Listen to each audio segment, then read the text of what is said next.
Hello everyone, welcome to my channel. आज के इस वीडियो में हम लोग सॉल्व करने जा रहे हैं data structure through object oriented programming language, जिसका कोड A5R5 है। ये क्वेश्चन पेपर 2000 जुलाई का 2022 का है, जिसे आज हम लोग सॉल्व करेंगे। ठीक है, तो आते हैं अपने क्वेश्चन की तरफ, जो है MCQ का। तो फर्स्ट क्वेश्चन है MCQ का, विच of the following is associated with object. आपको बताना है इनमें से कौन सा है जो ऑब्जेक्ट से एसोसिएट करता है। एक ऑब्जेक्ट का स्टेट भी होता है, बिहेवियर भी होता है एंड आइडेंटिटी भी होता है। तो इसका आंसर होगा आपका ऑल ऑफ दिस।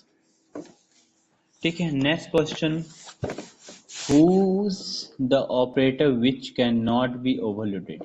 आपको बताना है इनमें से कौन सा क्वेश्चन ऑप्शन है जो ओवरलोडेड नहीं हो सकता है। पहला है आपका स्लैश साइन, आपका फॉरवर्ड स्लैश। ठीक है, दूसरा है पैरेंथेसिस, थर्ड है स्कोप रेजोल्यूशन और फोर्थ है मॉडुलस। तो इसमें आपका आंसर होगा स्कोप रेजोल्यूशन। आपको पता होना चाहिए कि और भी दो होते हैं, स्कोप रेजोल्यूशन के बाद भी दो और हैं जिसे हम लोग ओवरलोड नहीं कर सकते हैं। पहला है हमारा टर्नरी ऑपरेटर, दूसरा है हमारा साइज ऑफ ऑपरेटर, और तीसरा आप लोग स्कोप रेजोल्यूशन तो जान ही लिए। ये तीन ऑपरेटर हैं जिन्हें हम लोग ओवरलोड नहीं कर सकते हैं। नेक्स्ट क्वेश्चन की तरफ बढ़ते हैं। What is the output of the following program। इस प्रोग्राम का आपको आउटपुट बनाना है। तो ऑलरेडी मैंने इसे प्रोग्राम को रन करके सॉल्व कर लिया है। ठीक है, तभी मैं एक बार समझा देता हूँ। ठीक है, आपका जो ये प्रोग्राम है, ठीक है, ये आपका कंपाइल टाइम एरर शो करेगा, क्योंकि इसका जो आपका आर नंबर जो वेरिएबल है, जिसमें दिया हुआ int r number equal to 10। ठीक है, वेरिएबल है स्टूडेंट के लिए, वो प्राइवेट है बाय डिफॉल्ट। ठीक है, हम लोग जब भी प्राइवेट है उसको ऐसे एक्सेस नहीं कर सकते। तो ये आपका कंपाइल टाइप एरर देगा।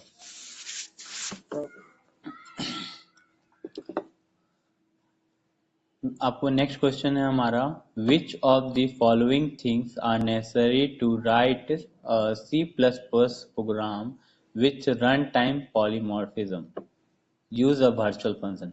ब्रैकेट में दिया है, आपको बताना है कि नेसेसरी है C++ प्रोग्राम को राइट करने के लिए और विच रन टाइम पॉलीमॉर्फिज्म के साथ। तो इसका आंसर क्या होगा आपको बताना है। पहला ऑप्शन है a base class and a drive class. ठीक है, नेक्स्ट है a function which same name, base class and drive class same name भी होना चाहिए। Pointing a reference of base class type and base class type pointing and referencing the object to a drive class। ये भी सही है। तो इसका answer होगा आपका ऑल ऑफ दिस, क्योंकि ये सारे जो होते हैं आपके रन टाइम पॉलीमॉर्फिज्म में आते हैं। क्योंकि हम लोग जब भी पॉलीमॉर्फिज्म का यूज करते हैं तो ये सारे ऑप्शन आपको देखने को मिल जाते हैं। तो नेक्स्ट क्वेश्चन है आपका टाइम कॉम्प्लेक्सिटी से। What is the time complexity of fun। आपका फन का टाइम, ये जो है इसका टाइम कॉम्प्लेक्सिटी बताना है। तो ये जब प्रोग्राम चल रहा है इंट, पहले हम ऑप्शन लिख लेते हैं। ठीक है, o n square n log n n log n। ठीक है, अब ये ऑप्शन है for loop int i equal to n+1, और अब इसका आंसर हो जाएगा आपका n का पावर 2। रीजन क्यों हो जाएगा, क्योंकि यह टाइम कॉम्प्लेक्सिटी बढ़ जाएगा कि एक लूप के लिए ऑलरेडी टाइम कॉम्प्लेक्सिटी, उसके बाद एक के अंदर एक और लूप है जो j का है, तो आपका पावर के साथ बढ़ जाएगा। तो ये आपका बी नंबर आंसर हो जाएगा। नेक्स्ट क्वेश्चन है, विच of the following is the correct reference for a worst case of binary search. Worst case of binary search के लिए आपको बताना है कि कौन सा होगा। तो इसका आंसर होगा आपका T 2t opening bracket n divided by 2 plus ये ओ का 1। ठीक है, ये आपका करेक्ट रेफरेंस है वर्स्ट केस के लिए। नेक्स्ट क्वेश्चन की तरफ बढ़ते हैं हम लोग। Which one of the following is an application of stacked data structure? इनमें से आपको बताना कि कौन सा है एप्लीकेशन है जो स्टैक डेटा स्ट्रक्चर के लिए है। मैनेजिंग फंक्शन कॉल उसमें कर सकते हैं क्या? द स्टॉक स्पैन प्रॉब्लम और अर्थमेटिक एक्सप्रेशन एवोल्यूशन, या D all of the above. इसका आंसर होगा all of the above. Next question है हमारे पास, the result evaluating postfix expression. आपको पोस्टफिक्स एक्सप्रेशन करना, इससे पहले भी हम लोग पोस्टफिक्स वाला क्वेश्चन बहुत बार किए हैं। तो ऑलरेडी आप देख सकते हैं यहाँ, ये देखिए गैपिंग है, मतलब ये 10 अलग है 5 अलग है। पहले ये थिंक सोचिएगा, 10 अलग है 10, ठीक है, 5 अलग है, फिर प्लस, तो 10 + 5 15 हो गया। तो यहाँ तक का मेरा प्रोग्राम सॉल्व हो गया 15। उसके बाद आता है आपका 60, उसके बाद आता है आपका 6, उसके बाद आता है डिवाइड। तो डिवाइड आता है तो ये तीनों डिवाइड होगा, तो क्या आएगा 15, यहाँ आ जाएगा 10 आ गया। डिवाइड किए तो 6 है। तो अब यहाँ पे फिर मल्टीप्लीकेशन का सिंबल आ रहा है, देख रहे हैं यहाँ पे। तो मल्टीप्लीकेशन का सिंबल आ गया, तो यहाँ तक मेरा सॉल्व हो गया। तो 15 × 10 150, तो 150 आ गया हमारा आंसर अभी। फिर क्या है 8 माइनस, तो यहाँ 8 मैंने लिख दिया और उसके बाद माइनस आ गया। तो माइनस जैसे ही मैंने लिखा तो 150 में से 8 गया 142, जो हमारा ये 142 राइट आंसर हो जाएगा।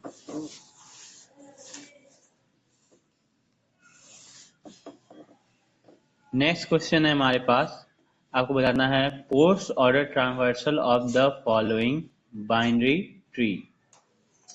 अब बताना है पोस्ट ऑर्डर ट्रांसवर्सल क्या है बाइनरी ट्री के लिए। आप लोग ऑलरेडी जानते होंगे बाइनरी ट्री जब भी हम लोग क्रिएट करते हैं सबका या तो 0 नोड्स होगा या तो 2 नोड्स होगा, ठीक है। और सबसे आसान तरीका है बाइनरी ट्री को पोस्ट ऑर्डर निकालने का या इन ऑर्डर या प्री ऑर्डर निकालने का। इस सबके नीचे 1-2 नोड दे दीजिए, ठीक है। सारे नीचे सबके पास 2 नोड होने चाहिए, ठीक है। देखिए सबके पास 2 नोड है और इसका बाइनरी ट्री अब निकालने में आपको आसान होगा। अब देखिए पहले क्या होता है, हम लोग प्री ऑर्डर में क्या जानते हैं कि पहले प्री ऑर्डर में पहले आपके पास क्या जाता है, रूट के पास जाता है डेटा, ठीक है। रूट के पास जाता है, उसके बाद लेफ्ट जाता है, उसके बाद राइट जाता है। ये आपका सीक्वेंस है प्री के लिए।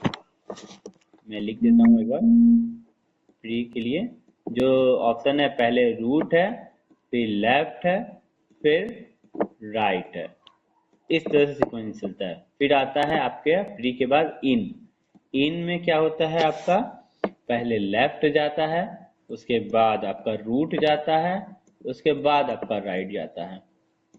ऑलरेडी सुन के आप लोग लिख रहे होंगे, मैं यहाँ पे RR ही सिर्फ लिख रहा हूँ।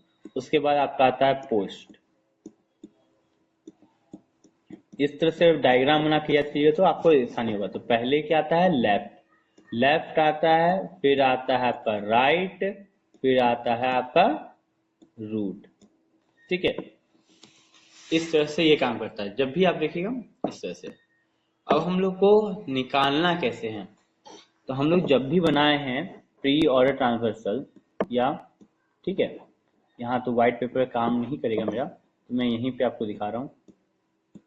चलिए एक ब्लैंक लास्ट पेज ले लेता हूँ, ब्लैंक शीट रहता है उसमें, हाँ ठीक है। जब भी हम लोग यहाँ बना रहा हूँ x y z, तो ये सिंगल है तो आप लोग को ऑलरेडी पता चल जाता होगा कि प्री कौन सा है, प्री में क्या है, इन में क्या है और पोस्ट में क्या है। ठीक है, ये सिंगल के लिए तो आप लोग ऑलरेडी बोल रहे हैं अच्छा प्री के लिए है, तो पहले रूट आएगा तो रूट हो जाएगा एक्स, फिर आपका लेफ्ट आएगा, फिर तो लेफ्ट वाई है, फिर जेड आ जाएगा। वही इन के लिए हम बोल रहे हैं तो पहले लेफ्ट आएगा, वाई आएगा, ठीक है, फिर आपका रूट आ जाएगा तो रूट एक्स है, और आपका फिर राइट आ जाएगा तो जेड है। वही आपका पोस्ट के लिए क्या होगा, पहले वाई आएगा, फिर जेड आएगा, फिर एक्स आएगा। इसमें कॉम्प्लिकेशन नहीं है, यहाँ तक ऑलरेडी आप लोग सॉल्व कर लेते हैं। लेकिन वही क्या कर दिया है इसमें, कॉम्प्लिकेशन किया है क्या, ये डेटा रख दिया। अब बोल रहा है इसमें आपको निकालना है कि कैसे आप निकालिएगा पोस्ट ट्रांसवर्सल के। तो हम लोग क्या कर देंगे, सबके पास लाइन दो दो नोट्स क्रिएट कर देंगे और हर एक के पास जाएंगे, जिसके पास पहले 3 होगा वो हो जाएगा। जैसे पहला नोट ये इसके पास आया, 2 के पास आया, तो इसके 2 का क्या हो गया, 1 हो गया, ठीक है। तो आप लोग यहाँ पे, ठीक है, यहाँ पे एक सेकेंड कहाँ पे लिख दूँ, कहाँ पे लिख जाऊँ, यहीं इसी के बगल में लिखता हूँ, ठीक है। तो यहाँ पहले प्री है, आप लोग ऐसे समझ लीजिए, यहाँ प्री है, इन है, पोस्ट है, ठीक है। पहले प्री फिर इन फिर पोस्ट। तो पहले सबसे पहले रूट गया है, तो रूट कहाँ जाता है हमारा, ये सिंपल समझिए। अगर किसी पे एक बार गया है तो वो प्री है, किसी पे 2 बार गया तो वो हो गया इन, और किसी पे 3 बार गया तो वो हमारा हो गया पोस्ट, ठीक है। तो 2 पे एक बार गया है तो हमारा क्या बन जाएगा, 2 हमारा बन जाएगा प्री। फिर 7 पे गया तो 7 भी पहली बार गया है तो ये भी हमारा प्री बन गया, ठीक है। उसके बाद जो 7 से गया 2 पे, तो ये भी 2 क्या है, पहली बार है, तो यहाँ एक बार आ गया। फिर ये दूसरी बार जा रहा है तो क्या हो गया, इन हो गया। और फिर ये तीसरी बार देखिए यहाँ पे गया तो ये क्या हो गया, पोस्ट। ये सबसे आसान तरीका है आपको प्री पोस्ट निकालने का। 5 मिनट्स के अंदर में ही आप निकालिएगा, नहीं तो सॉल्व करने में बहुत टाइम लगता है और समझने में भी। उसके बाद 7 पे गया तो 7 क्या है, 2 बार है तो इन हो गया। और फिर आपका 7 से 6 पे चला गया तो 6 पे पहली बार गया है तो 6 यहाँ आ गया मेरा, ठीक है। 6 पे पहली बार गया, उसके बाद कहाँ गया, 5 पे, तो 5 पहली बार है, ठीक है। फिर 5 ये दूसरी बार है, तो यहाँ पे 2 7 5, और यहाँ ये तीसरी बार भी है तो 2 5। अब यहाँ पर ऑलरेडी आप लोगों को समझ में आ गया कि कौन सा आंसर बनेगा, ये वाला आपका आंसर बन जाएगा पोस्ट के लिए, क्योंकि आप लोग जान रहे हैं कि पहला वाला प्री है, फिर इन है, फिर पोस्ट है, बट मांग क्या रहा है, पोस्ट वाला आपसे पूछ रहा है, ठीक है। अगर वही आपसे बोलता है कि हमको प्री ऑर्डर जानना है तो इसके साथ 27265 वाला देखते हैं, 27265, ये देखिए ये वाला मैच कर रहा है, तो ये आपका प्री बन जाता पहला डी नंबर। अगर वही आपसे इन ऑर्डर पूछता है तो 275, तो 275 के लिए 2 वो है तो और सॉल्व करना पड़ता थोड़ा सा, तो हम लोग को इसका भी आंसर निकलता। तो ऑलरेडी इतना सॉल्व करने से आपको आंसर मिल गया होगा, लेकिन इसी तरह से हम लोग बढ़ते जाते हैं थोड़ा सा, कि आप लोग को एक्सप्लेनेशन समझ में आ जाए। जैसे ही हम लोग 3 हो गया तो वो अब क्या जाएगा 6 पे, 6 पे गया तो 6 भी कहाँ गया, 2 बार हो गया, 6 कहाँ चला जाएगा, नीचे। फिर वो 11 पे जाएगा तो 11 यहाँ आ गया, फिर देखिए एक ही बार यहाँ भी आएगा, फिर यहाँ आएगा, तो मैं एक ही बार, और 6 11 को लिख दे रहा हूँ 11, और देखिए ऑलरेडी एक बार आ चुका था, 2 बार हो चुका है, तीसरी बार है, तो तीसरी बार 11 के बाद यहाँ पे 6 आ जाएगा, क्योंकि ऑलरेडी यहाँ 6 हो चुका है।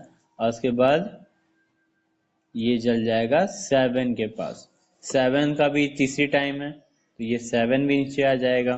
देख रहे हैं मैच कर रहे हैं, तो उसका 2 5 11, 2 5 11 6 7 मैच कर रहा है पूरी तरह।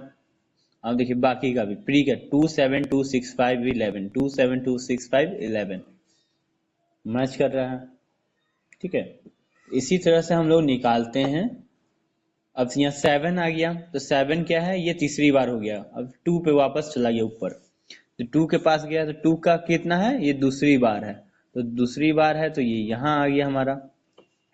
ठीक है, अब फिर किसके पास चला गया, 5 के पास, तो 5 पहली बार गया इस 5 के पास, तो 5 ये दूसरी बार गया, तो 5 यहाँ पे हो गया, और ये तीसरी बार गया, सॉरी तीसरी बार तो जाएगा नहीं, ये ऑलरेडी यहाँ के बाद नीचे इस पे जाएगा। ठीक है, तो इस तरह से तीसरी बार गया, तीसरी बार नहीं जाएगा, वो 9 पे चला जाएगा। इसके बाद देखिए यहाँ से टच होते ही ये नीचे जा रहा है, तो ये 9 पे चला जाएगा, तो 9 पहली बार है। ठीक है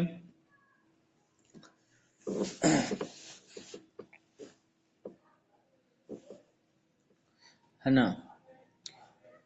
अब इसी तरह से करते करते, सॉरी यहाँ पे थोड़ा सा गड़बड़ हो दिख रहा है ना। इस पे जाने के बाद 9 पे चला गया, 9 पहली बार है ना, उसके बाद क्या इस पे जाएगा, 4 पे, तो 4 पे भी पहली बार है, तो 4 का पूरा कंप्लीट कर लेगा, तो यहाँ भी हम लोग 4 लिख देते हैं, और यहाँ भी हम लोग 4 लिख देते हैं। 11 6 7 11 6 7 4। ठीक है, उसके बाद 9 पे भी दूसरी बार गया, और ये तीसरी बार चला गया, तो 9 भी आपका दोनों जगह आ गया। ठीक है, एक बार फिर रिटर्न गया, एक बार फिर इधर से इधर आया, तो 3 बार हो गया। फिर ये भी ऊपर गया, तो 5 भी तीसरी बार जा रहा है ये, तो 5 का भी हो गया 9 5। ठीक है, और उसके बाद लास्टली फिर 2 पे चला गया, तो 2 इधर हो गया। किन्हीं को दिक्कत, देखे सारा मैच भी करा, 2 5 11 6 7 4 9 5 2। किन्हीं को दिक्कत समझने में, अगर दिक्कत होगा तो फिर से बोलिएगा, हम फ्रेश में क्रिएट कर देंगे जहाँ पे अच्छे से बन सके। ठीक है, ये इतना आपको भी थोड़ा कॉम्प्लिकेशन लग रहा होगा देखने में, यहाँ पे स्पेस नहीं है, जिस कारण से हम लोग को इस तरह से बनाना पड़ा। आई होप आपको समझ में आया होगा। ठीक है, नेक्स्ट आगे बढ़ते हैं, तो आंसर सी आप मैच कर नोट कर लीजिए। नेक्स्ट है मेरे पास, what is the worst case running time to search for an element in a binary search tree with n element is. आपको बताना है इसमें से कौन सा होगा, तो होगा वर्स्ट केस के लिए होगा हमारा ON। ठीक है, नेक्स्ट हमारा, आपको इसी के साथ आप लोग भी सॉल्व करते रहिएगा कि क्या आना चाहिए। ठीक है, अगर आप लोग भी सॉल्व करते रहेंगे मेरे साथ, तो आप लोग का भी बेसिकली प्रैक्टिस होते रहेगा एग्जाम के प्रिपरेशन के लिए, हम लोग जो सॉल्व कर रहे हैं।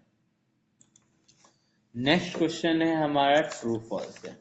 ठीक है, हम लोग इसका भी अगर रीजन जानते हुए करेंगे कि क्यों ट्रू है और क्यों फॉल्स है।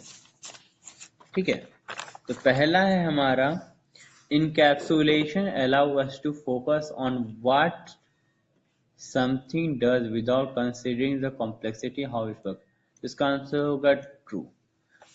इनकैप्सुलेशन जो होता है आपका एक डेटा मेंबर और मेंबर फंक्शन को बाइंड करके रखता है, जो आपको सिर्फ यही शो करता है कि वर्ड क्या कर रहा है, ना कि कॉम्प्लेक्सिटी क्या है उसे शो करता है।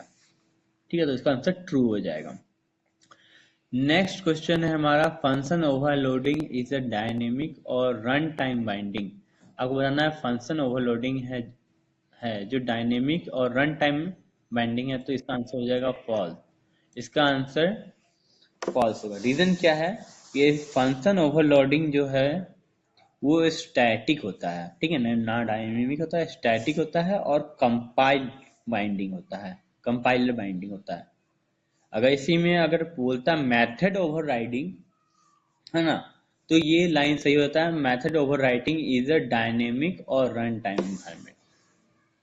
आई होप आपको समझ में आया होगा कि यहाँ पे क्या होगा। ठीक है, या तो ये चेंज हो जाता है, स्टैटिक और कंपाइल टाइम हो जाता है, या तो फंक्शन ओवरलोडिंग की जगह आपका मेथड ओवरराइडिंग आ जाता। आपको बताना है। नेक्स्ट है, a publicly derived class is a sub type of its base. हाँ ट्रू, जो भी हम लोग क्लास बनाते हैं वो सब टाइप होता है दूसरे का। जैसे मान लीजिए पेरेंट क्लास होता है, उसका अब बेस एक बेस क्लास है, उसका एक चाइल्ड क्लास बना है, पैन का टाइप करना है तो वो उसका सब टाइप ही ना होगा, तो ये आंसर आपका ट्रू हो जाएगा। Destructor can be private in C plus plus, तो ये भी हाँ, डिस्ट्रक्टर प्राइवेट होता है। ठीक है, तो ये भी आपका कैन बी प्राइवेट, मतलब पूछ रहा है क्या प्राइवेट हो सकता है, तो हाँ बेसिकली हो सकता है। There can be more than one destructor in a class, आपसे पूछ रहा है एक क्लास में बहुत सारे डिस्ट्रक्टर हो सकते हैं क्या? नहीं, फॉल्स। जब भी हम लोग डिस्ट्रक्टर के बारे में पढ़े हैं, एक क्लास में एक ही डिस्ट्रक्टर होता है जो डिस्ट्रॉय कर सकता है किसी चीज को, दो डिस्ट्रक्शन नहीं होते हैं, फॉल्स हो जाएगा। Every complete binary tree is also a full binary tree. अब बताना है कि एवरी कंप्लीट बाइनरी ट्री जो होते हैं वो फुल बाइनरी ट्री होते हैं? नहीं, कंप्लीट बाइनरी ट्री का मतलब होता है उसके दो नोड्स होते हैं, ठीक है। बट फुल बाइनरी ट्री क्या बोलता है कि मेरे जीरो नोड्स भी होंगे और ट्री भी होंगे। तो आप ऐसा बोल सकते हैं कि every full binary tree is a complete binary tree, होता तो ट्रू हो जाता। लेकिन अगर इसमें आपका बाइनरी ट्री है,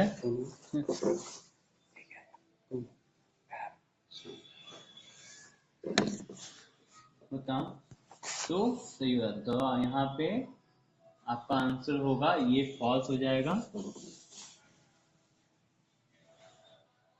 ठीक है, in order transversal left sub tree is always visited before the right sub tree। In pre order transversal में हमेशा लेफ्ट सब ट्री पहले आएगा राइट सब ट्री के। तो हाँ, हम लोगों ने अभी देखा था इससे पहले ही कि pre order post order in order में इन हमेशा राइट लेफ्ट के बाद ही आता है आपका right sub tree. Next question है हमारा पास, in adjacency list representation space is set for space. तो इसका जो आंसर होगा ये ट्रू होगा। जब भी हम लोग एडियंसी लिस्ट रिप्रेजेंट करते हैं तो स्पेस जो होता है वहां के लिए। नेक्स्ट क्वेश्चन है, they are n into n minus 2 divided by 2 is the maximum number of edges in a cyclic undirected graph in n vertex। आपको बताना है, तो इसका आंसर होगा आपका फॉल्स। ठीक है, बेसिकली जब भी हम लोग यूज करते हैं ये चीज मैक्सिमम नंबर ऑफ एज या साइक्लिक पूछे हैं, ये जो आपका दिया हुआ है ये साइक्लिक के लिए दिया हुआ है। ठीक है, यहाँ पे साइक्लिक के लिए जो वैल्यू होता है वो होता है n-1। ठीक है, ये जो दिया हुआ है वो साइक्लिक का है, ये साइक्लिक का होता है n-1। आई होप आप लोग को समझ में आ रहा हो। The idea of threaded binary tree is to make in-order transversal faster। Idea है जब भी हम लोग बनाते हैं threaded binary tree is to make in order transfer, तो हाँ ट्रू। बेसिकली इसलिए हम लोग बनाते हैं क्योंकि ये फास्टर काम करता है और मोर स्पेस जो एफिशिएंट होता है, अच्छे तरीके से स्पेस होता है, मतलब कॉम्प्लेक्सिटी जो होता है स्पेस के लिए वो कम रहती है।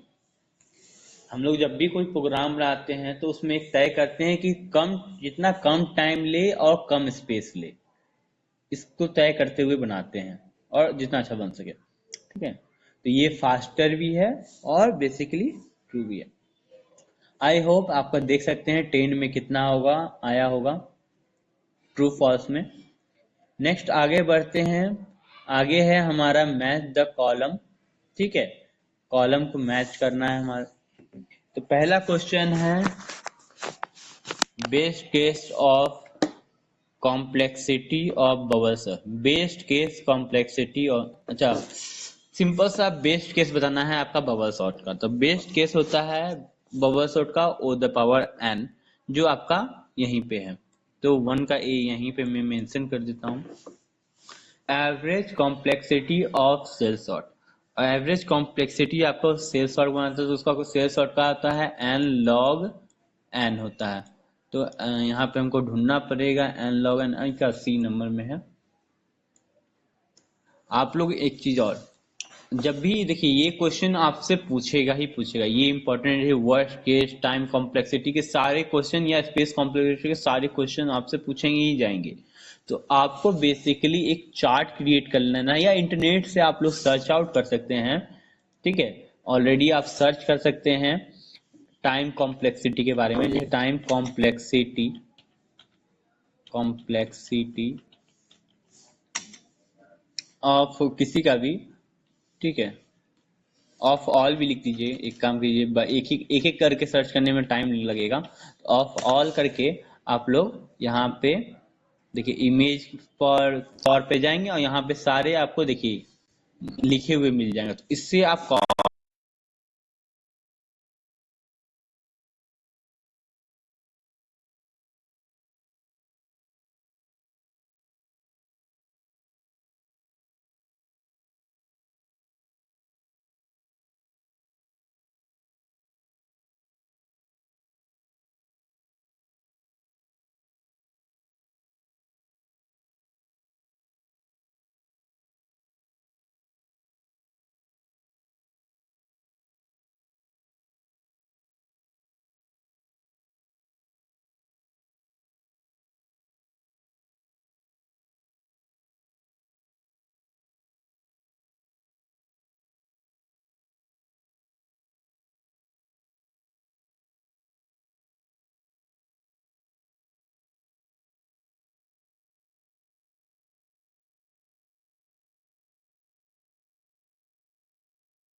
ठीक है, सी के होते हैं जो हम लोग यहाँ पे देख पा रहे होंगे। ठीक है, सॉरी सी के बोल रहे हैं, सी प्लस प्लस के होते होंगे। तो आंसर होगा ऑब्जेक्ट ओरिएंटेड प्रोग्रामिंग का एच नंबर। ठीक है, सी को हम लोग स्ट्रक्चर ओरिएंटेड प्रोग्रामिंग बोलते हैं। अब बचा मेरा एरे एंड लिंक लिस्ट। ठीक है, अब यहाँ पे एरे जो एक है डायनेमिक डेटा स्ट्रक्चर, एक है स्टैटिक डेटा स्ट्रक्चर। ठीक है, यहाँ पे देख सकते हैं। तो हम लोग दोनों में से किन्हीं को भी आप लोग बोल सकते हैं, ये डायनेमिक डेटा स्ट्रक्चर है, ये स्टैटिक डेटा स्ट्रक्चर है। तो हम लोग जो एरे होता है, ठीक है, उसको हम लोग स्टैटिक डेटा स्ट्रक्चर हम लोग बोलते हैं। ठीक है, मतलब एक तरह के ही टाइप के ही वो डेटा लेते हैं, और डी जो है डायनेमिक डेटा स्ट्रक्चर वो बन सकता है, मतलब। ठीक है, तो आप लोग ऑलरेडी सॉल्व आउट कर चुके हैं। अब इसमें आंसर आप लोग चेक आउट कर सकते हैं कि आपका आंसर कितना आया। नेक्स्ट है हमारा फिल इन द ब्लैंक्स, जो हम लोग सॉल्व करेंगे। ठीक है, ऑप्शंस भी रखते हैं। पहला है हमारा option, dash allow us to consider complex idea while ignoring irrelevant detail that would confuse us. आपको बताना है ऐसा कौन सा चीज है जो कॉम्प्लेक्स आइडिया को इग्नोर करता है, सिर्फ रेलिवेंट डेटा है उसे ही दिखाता है। तो उसे हम लोग बोलते हैं आपका एब्स्ट्रैक्शन। ठीक है, तो इसका आंसर हो जाएगा आपका एब्स्ट्रैक्शन, डी नंबर। नेक्स्ट है हमारे पास जो है dash, dash provide code reuse. Code को रियूज किसमें कर सकते, तो वो आपका इनहेरिटेंस का है। तो इनहेरिटेंस है आई नंबर में। देखिए बहुत सारे प्रॉब्लम आप लोग पिछले बार कहीं ना कहीं सॉल्व किए ही हैं। 4.3 dash allow same operation to be carried out differently depending on the object। अब ये बोल रहा है कि एक ऐसा ऑपरेशन है वो डिफरेंट एक ही ऑपरेशन को डिफरेंट तरीके से कर सकता था, उसको वो किसका ऑपरेशन, दो पॉलीमॉर्फिज्म का ऑप्शन एग्जांपल है, तो यहाँ पे हो जाएगा H। Class function which is called automatically, ऐसा क्लास फंक्शन जो ऑटोमेटिकली कॉल हो जाए वो आपका इनहेरिटेंस है। यहीं तक पढ़ने के बाद आपको पता चल जा रहा होगा कि इनहेरिटेंस के बारे में बात हो रही है, तो ये आई नंबर हो जाएगा आपका। ठीक, नहीं सॉरी, इनहेरिटेंस बोल रहा हूँ। जो खुद ऑटोमेटिकली कॉल हो जाए वो कंस्ट्रक्टर होता है। कंफ्यूज नहीं होगा, गलती से मैंने भी बोल दिया है, ठीक है। इनहेरिटेंस तो कोड रीयूजेबिलिटी के लिए होता है, ऑटोमेटिकली कॉल करने के लिए कंस्ट्रक्टर। कंस्ट्रक्शन कहाँ है, ए नंबर में है, ठीक है, A number. Dash is a self balancing tree, AVL. आपका जो एवीएल ट्री होता है वो आपका सेल्फ बैलेंसिंग ट्री होता है। ये सारे आपको कुछ पढ़ते पढ़ते याद हो जाएंगे, जैसे कि हम लोग रीजन जान रहे हैं हर एक चीजों का, तो आप लोग को ऐसे ही पता चल जाए कि एवीएल ट्री ही है जो। अब नेक्स्ट क्वेश्चन है, dash is a data type for object whose behavior is defined by the set value and a set of operation। ऐसा आपको बताना है कि एक डेटा टाइप है, उसका बिहेवियर डिफाइन करता है सेट ऑफ वैल्यू और सेट ऑफ ऑपरेशन से, तो उसे आप लोग क्या कहिएगा, तो उसे हम लोग कहेंगे एब्स्ट्रैक्ट डेटा टाइप, जो ऑप्शन आपका जी नंबर में है, ठीक है। एवीएल का ऑप्शन आपका जी नंबर में है, तो इसे मिटा के मैं जी कर दे रहा हूं, ठीक है, आप लोग समझ जाइएगा।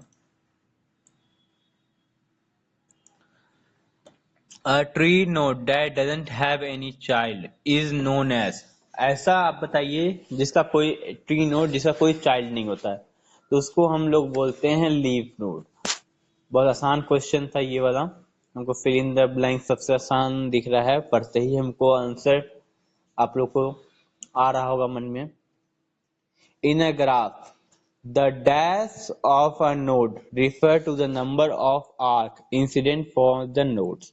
आपको बताना है एक ग्राफ है, उसमें नोड्स रिफर कर रहा है आर्क को, तो उसका क्या होता है, तो इसका आंसर होगा आउट डिग्री। ये थोड़ा सा क्वेश्चन था, लेकिन इसका आंसर होगा आउट डिग्री, ठीक है। In a graph the out degree refer करता है आर्क को। नेक्स्ट क्वेश्चन है, आउट डिग्री के बाद यहाँ पे आउट डिग्री आप लोग देख पा रहे हैं, आउट डिग्री के नंबर में है, तो यहाँ पे मैं के ही लिख दे रहा हूँ।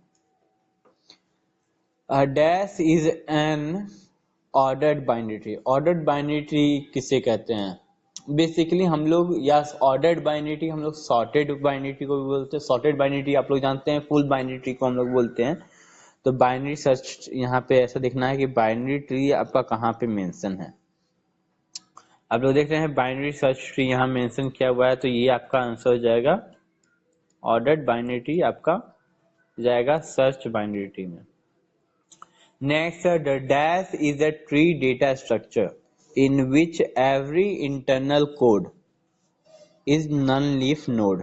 एवरी इंटरनल नोड जो है वो नॉन लीफ है, has either one data element and two children.